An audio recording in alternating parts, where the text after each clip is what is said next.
Welcome mister Kamran, स्याह लिबास वाला गोरीला करख्त लहजे में बोला। मैंने भिना कर कहा, तुम लोग कौन हो और मुझे यहाँ क्यों लाया गया है? मैं समझ गया था कि मुझे लाने वाले फौजी नहीं थे, वो मुझे धोखे से वहां लाए थे। स्याह लिबास वाला मुस्कुराया, बोला, हम कौन हैं ये तो तुम्हें जल्द ही मालूम हो जाएगा, और तुम्हें यहाँ क्यों लाया गया है ये भी बता देंगे। वैसे हमारी चाल कामयाब रही। अगर हमारे आदमी वहाँ फौजी वर्दी में ना होते तो तुम शायद इतनी आसानी से काबू में ना आते। मैंने इस्तेहज़ाई अंदाज में कहा, आसानी से? तुम्हारे आदमियों की जिंदगी ही थी जो फौजी वर्दी में थे। स्याह लिबास वाला बोला, हमें अंदाजा था मिस्टर कामरान, तुम्हें रिसीव करने फौज का सिर्फ एक मेजर आ रहा था। मेरे आदमियों ने एयरपोर्ट के रास्ते में उसकी गाड़ी के चारों टायर नाकारा कर दिए। जब तक वो एयरपोर्ट पहुंचा उस वक्त तक हम तुम्हें लेकर वहां से रवाना हो चुके थे। मैंने तंजिया लहजे में कहा, ये बताया है तो लगे हाथों ये भी बता दो कि मुझे यहाँ तक लाने की जहमत क्यों की है। मुझसे कहते तो मैं खुद ही तुम्हारी खिदमत में दस्त बस्ता हाजिर हो जाता।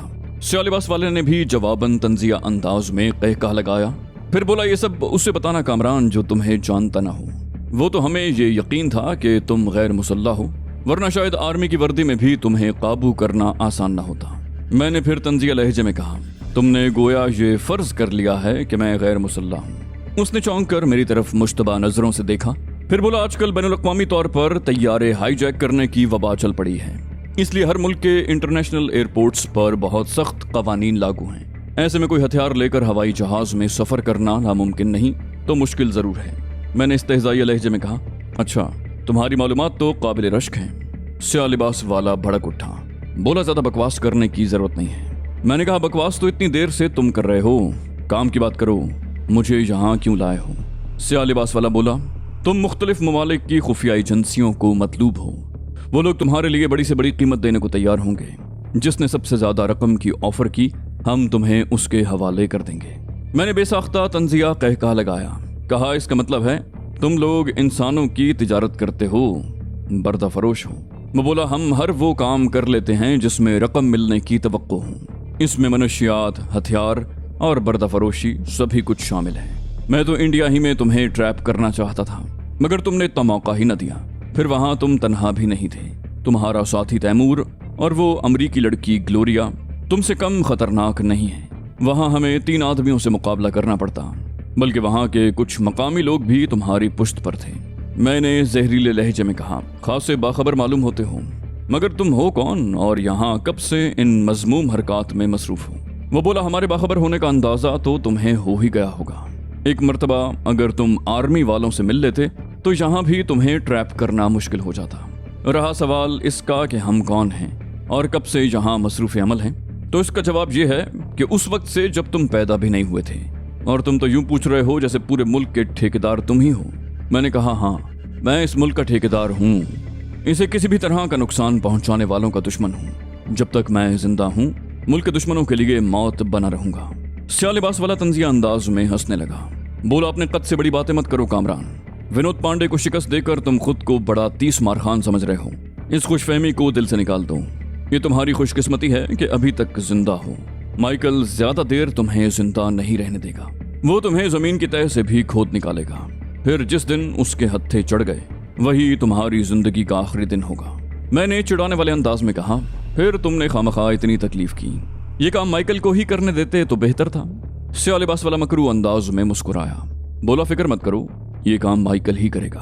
हमें यकीन है कि वही तुम्हारी सबसे ज्यादा कीमत लगाएगा, क्योंकि तुमने 2-3 बार उसे जुल देकर पागल कर दिया है। बात उसकी साख की भी है, वो आज तक अपने किसी भी मिशन में नाकाम नहीं हुआ। वो हर कीमत पर तुम्हें हासिल करने की कोशिश करेगा। और अचानक फायरिंग की आवाजों में उसका जुमला अधूरा रह गया। फिर फायरिंग के शोर में इंसानी चीखें भी शामिल हो गईं। स्याह लिबास वाला भड़क कर खड़ा हो गया, उसके साथी भी सरासीमगी का शिकार हो गए थे। उसने झुंझला कर कहा, ये कौन है?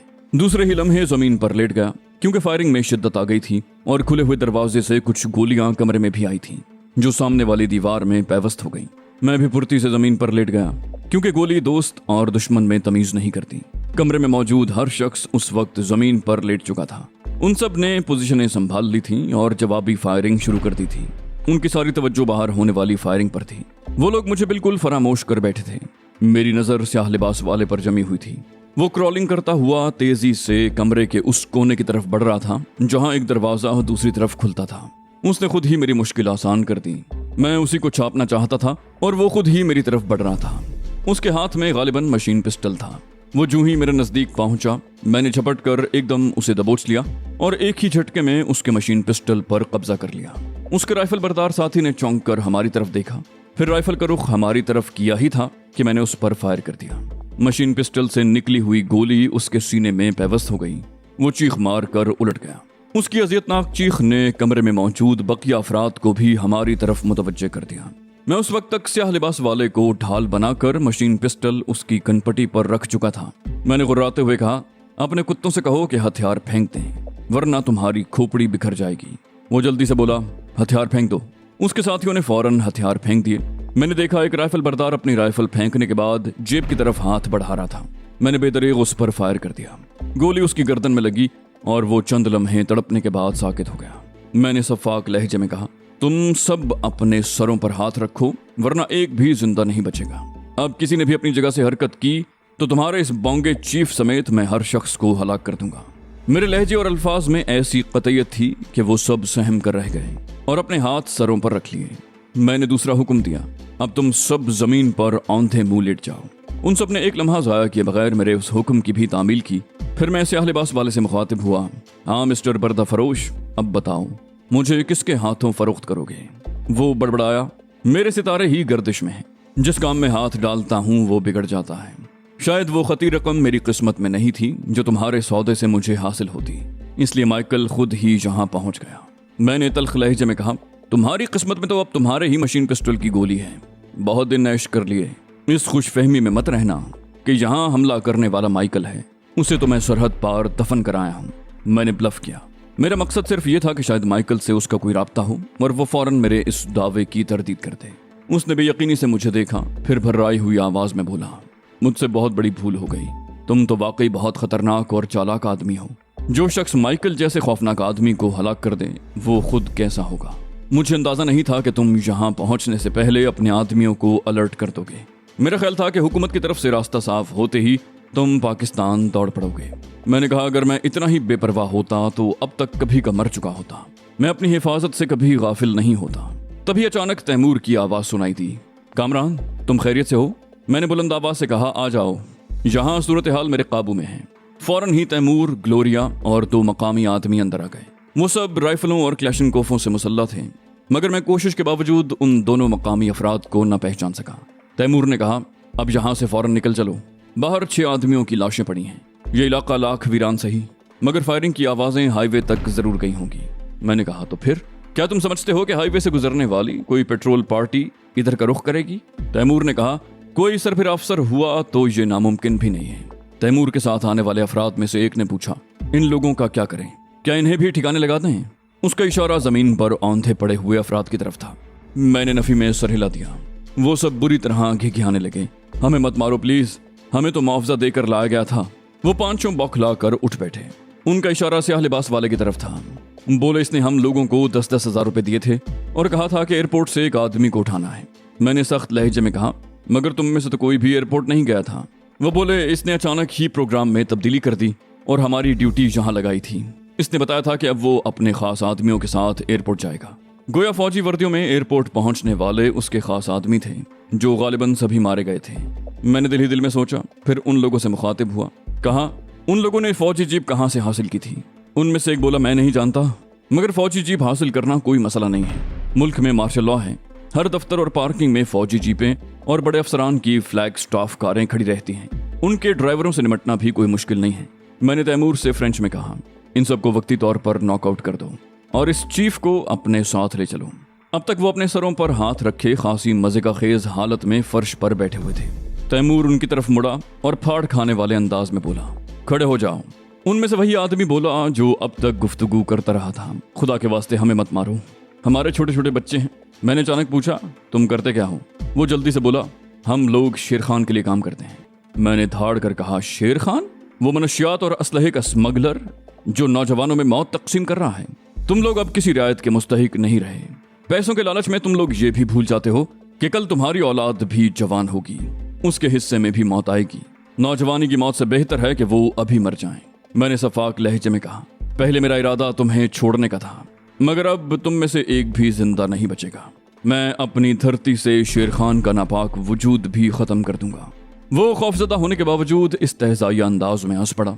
बोला, शेर खान किसी भेड़ के बच्चे का नाम नहीं है। उसका नाम सुनकर बड़े बड़ों का पित्ता पानी हो जाता है। इससे पहले कि वो मजीद कुछ कहता, मैंने तैमूर को इशारा किया। उसने अपनी क्लैशनकोफ से 2 बरस्ट फायर किए और वो 5 लम्हों में वहीं जमीन पर ढेर हो गए। मैंने स्याह लिबास वाले की तरफ इशारा किया, कहा इसे गाड़ी में बिठाओ, इससे अपने ठिकाने पर चलकर निपटेंगे। फिर मैंने चौंक कर कहा, पहले इसकी अच्छी तरह तलाशी ले लो। ग्लोरिया की वजह से मैं इंग्लिश में बात कर रहा था। मरने वालों से अलबत्ता मैंने उर्दू में बात की थी, क्योंकि उनमें से शायद ही कोई इंग्लिश समझता हो। तैमूर के साथ आने वाले दोनों नौजवानों ने एक साथ बहुत महारत से स्याह लिबास वाले की तलाशी ली और उसके लिबास से एक रिवॉल्वर, एक कमानीदार चाकू और किसी स्प्रे की एक बोतल बरामद कर ली। उसकी जेब से एक पर्स भी बरामद हुआ जो पाउंड स्टर्लिंग और डॉलर्स से भरा हुआ था। मेरे कहने पर तैमूर ने वो सब चीजें एक रुमाल में बांध ली और स्याह लिबास वाले का गिरबान पकड़कर उसे घसीटता हुआ बाहर की तरफ ले चला। उसके पीछे पीछे दोनों मुसल्ला नौजवान भी रवाना हो गए। ग्लोरिया ने मुझसे कहा, अब तुम भी चलो या तुम्हारे साथ भी यही सलूक किया जाए। मैंने हंसकर कहा, तैमूर में तो जरूरत है नहीं ऐसा करने की, तुम अलबत्ता कर सकती हो, मगर मैं उसकी नौबत नहीं आने दूंगा। चलो, कहाँ चलना है? बोली, मेरा ख्याल है कि पहले हम अपने ठिकाने पर चलें। वहां से फोन पर आर्मी के उस अफसर से बात करेंगे जिसके नाम तुम्हें मिलिट्री अटैची ने लेटर दिया था। उसका फोन नंबर डायरेक्टरी में मिल जाएगा। मैं ग्लोरिया के साथ बाहर आया तो हैरान रह गया। वहां दूर दूर तक आबादी का नामो निशान नहीं था। दरख्तों के झुंड और खुदरौ घास थी, जिसके दरमियान इन लोगों ने एक कतई जमीन साफ करके ये आरजी किस्म की इमारत बना रखी थी। इमारत भी क्या, खासी ऊंची बाउंड्री खींचकर उसमें बड़ा सा एक आहनी गेट नस्ब कर दिया था। वो गेट इतना बड़ा था कि उसमें से एक ट्रक आसानी के साथ गुजर सकता था और यकीनन गुजरता भी होगा। इस वसी और इस अहाते के एक कोने में ब्लॉकों की चुनाई करके 3-4 कमरे बना दिए गए थे जिन पर टीन की छतें थीं। वो किसी तामीराती इदारे का गोदाम लग रहा था। कराची में उन दिनों सबसे मुनाफा बख्श महफूज कारोबार यही था।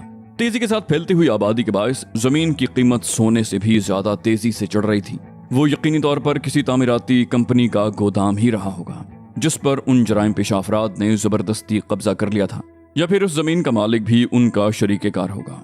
वहां का जायजा लेने के बाद मैंने ग्लोरिया और तैमूर की तरफ देखा।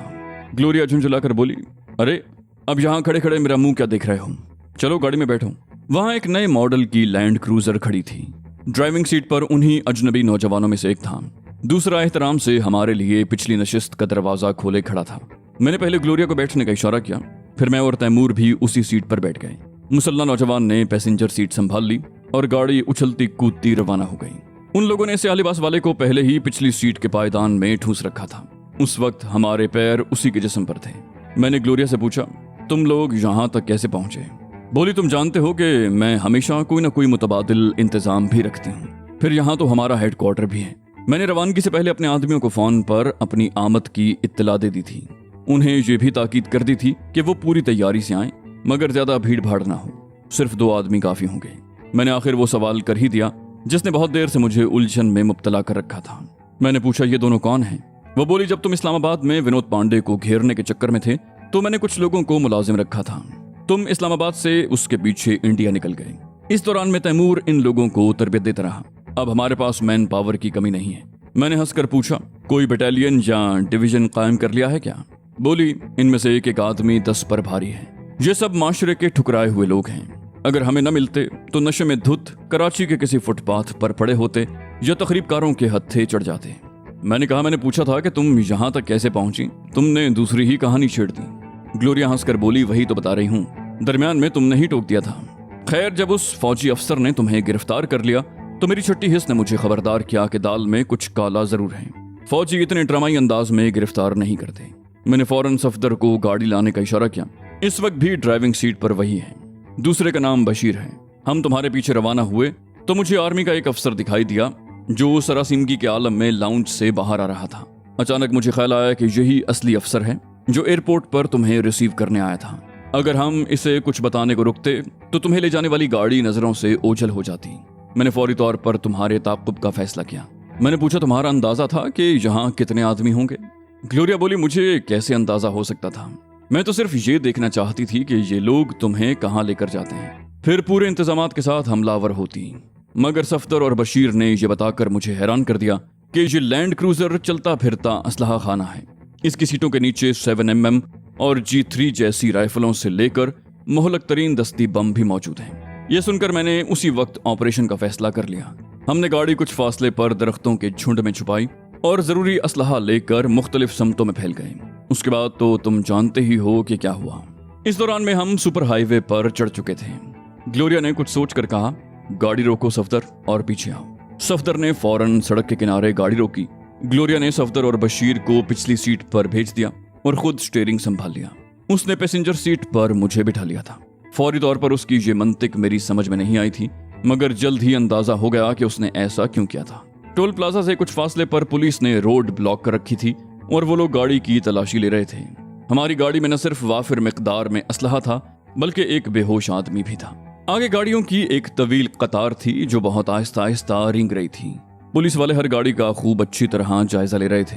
लैंड क्रूजर की खिड़कियों पर टिंटेड ग्लास थे। बाहर से देखने पर उन्हें कुछ भी नजर ना आता सिवाय मेरे और ग्लोरिया के। ग्लोरिया ने कहा, घबराओ मत, गाड़ी पर एक गैर मुल्की सिफारत खाने की नंबर प्लेट है। फिर लैंड क्रूजर जैसी कीमती गाड़ी कोई गैर मुल्की औरत ड्राइव कर रही हो तो किसी की जरूरत है कि उसकी तलाशी ले। चेहरे मोहरे और रंग से भी तुम पाकिस्तानी नहीं लगते, इसीलिए मैंने तुम्हें अपने साथ बिठाया है। उसकी बात सुनकर मेरा खोया हुआ एतमाद लौट आया। ग्लोरिया जोर जोर से हॉर्न बजाने लगी, जैसे इस सुस्त कार्रवाई से झुंझला गई हो। फिर उसने अगली कार को कुछ आगे बढ़ने दिया और अपनी गाड़ी उस ट्रैक से निकाल कर तेज रफ्तारी से उधर बढ़ी जहां चेकिंग हो रही थी। पुलिस वालों ने गाड़ियों को उस कतार तक महदूद कर दिया, वरना इतनी जगह थी कि 4 गाड़ियां बैक वक्त गुजर सकती थीं। चेक पॉइंट के नजदीक पुलिस ने 24 स्टैंड रख कर रोड ब्लॉक कर रखा था। वहां पुलिस के 2 मुसल्ला जवान भी खड़े थे। एक इंस्पेक्टर और 2 सब इंस्पेक्टर गाड़ियों की तलाशी ले रहे थे। उनके नजदीक पहुंचकर ग्लोरिया ने एक मर्तबा फिर जोर से हॉर्न बजाकर अपनी झुंझलाहट का मुजाहरा किया। हॉर्न सुनकर इंस्पेक्टर तेजी से हमारी तरफ बढ़ा और इंग्लिश में बोला, इतनी जल्दी मत करें मैडम, हम लोग ड्यूटी पर हैं। ग्लोरिया कहरालूद लहजे में बोली, हम भी ड्यूटी पर हैं और हमें फौरी तौर पर अपनी हाई कमीशन पहुंचना है। मुझे जहां घंटों रोके रहो, मगर सिर्फ इतना लिख कर दे दो कि मुझे पुलिस ने रोका है, फिर मेरा सिफारत खाना तुम लोगों से खुद ही निमट लेगा। इंस्पेक्टर उसके जारहाना अंदाज पर एकदम बौखला गया। पहले भी वो बहुत मुश्किल से अटक अटक कर बोल रहा था। उसकी तालीमी इस्तेदाद शायद इतनी ही थी। वो बेचारा ग्लोरिया से माजरत कर सकता था, ना इस कार्रवाई की वजाहत कर सकता था। उसकी मजबूरी ये थी कि उसे इंग्लिश नहीं आती थी। वो बेचारा कांस्टेबल भर्ती हुआ होगा और तरक्की करते करते इंस्पेक्टर बन गया था। इस किस्म के पुलिस वाले उमूमन ज्यादा तालीम याफ्ता नहीं होते थे। उसने उर्दू में ग्लोरिया को ज़ेर-ए-लब गाली दी और वहां मौजूद कांस्टेबल को चीख कर हुक्म दिया, रास्ता खोल दे इस गोरी के लिए। उसने फिर ग्लोरिया को एक इंतहाई गलीज गाली से नवाजा। मेरा दिल चाहा कि जवाब में उसे गालियां दूं कि वो चौकड़ी भूल जाए, मगर मैंने हालात की नजाकत के पेश नजर जब्त से काम लिया। अचानक तैमूर ने आहिस्ता से ग्लोरिया को मुखातिब किया, इस मरदूद से उर्दू में कहो, तुम क्या समझते हो मुझे उर्दू नहीं आती? मैंने तुम्हें इंडिया में ये जुमला रटाया तो था। वो मरदूद तुम्हें गालियां दे रहा है। ये सुनकर उसके होश ठिकाने आ जाएंगे और कई दिन तक बेसुकून रहेगा। इस दौरान में कांस्टेबल हमारे सामने खड़ा हुआ स्टैंड हटा चुका था। इंस्पेक्टर ने कहा, जाओ दफा हो जाओ उल्लू दे पट्टे, जैसे कह रहा हो तशरीफ ले जाइए खातून। ग्लोरिया ने खिड़की से सर बाहर निकाला और चीख कर उर्दू में बोली, तुम क्या समझते हो मुझे उर्दू नहीं आती? ये कहकर वो फिर इंग्लिश में चीखने लगी। इंस्पेक्टर के चेहरे पर हवाइयां उड़ने लगीं। उसके साथ खड़े हुए दोनों सब इंस्पेक्टरों के चेहरों पर भी मुर्दनी छा गई। वो बोला, मेरी बात सुने मैडम। ग्लोरिया ने उसे बुरी तरह झिड़क दिया, शट अप, मैं देखूंगी कि तुम कब तक नौकरी करते हो। ये कहकर उसने झटके से गाड़ी आगे बढ़ा दी और लम्हों में उन्हें बहुत पीछे छोड़ दिया।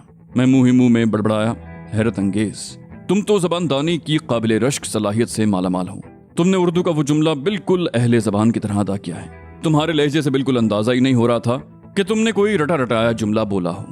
वो बोली, तैमूर ने मुझसे वादा किया है कि ये मुझे 6 महीने में उर्दू में ताक कर देगा।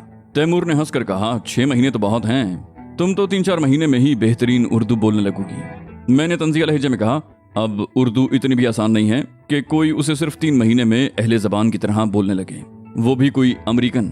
बहुत से अल्फाज तो गैर मुल्की अदा ही नहीं कर पाते, मसलन डाल, ठे, भे वगैरह।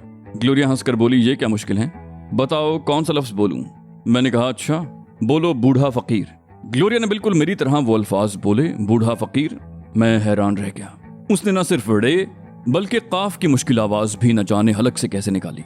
मैंने तैमूर से कहा, तुम्हारा अंदाजा दुरुस्त है, ये वाकई 3 महीने में उर्दू बोलने लगेगी। इस दौरान में हमारी गाड़ी उस वसी और इस बंगले के सामने जा ठहरी जिसे हमने अपना हेडक्वार्टर बनाया था।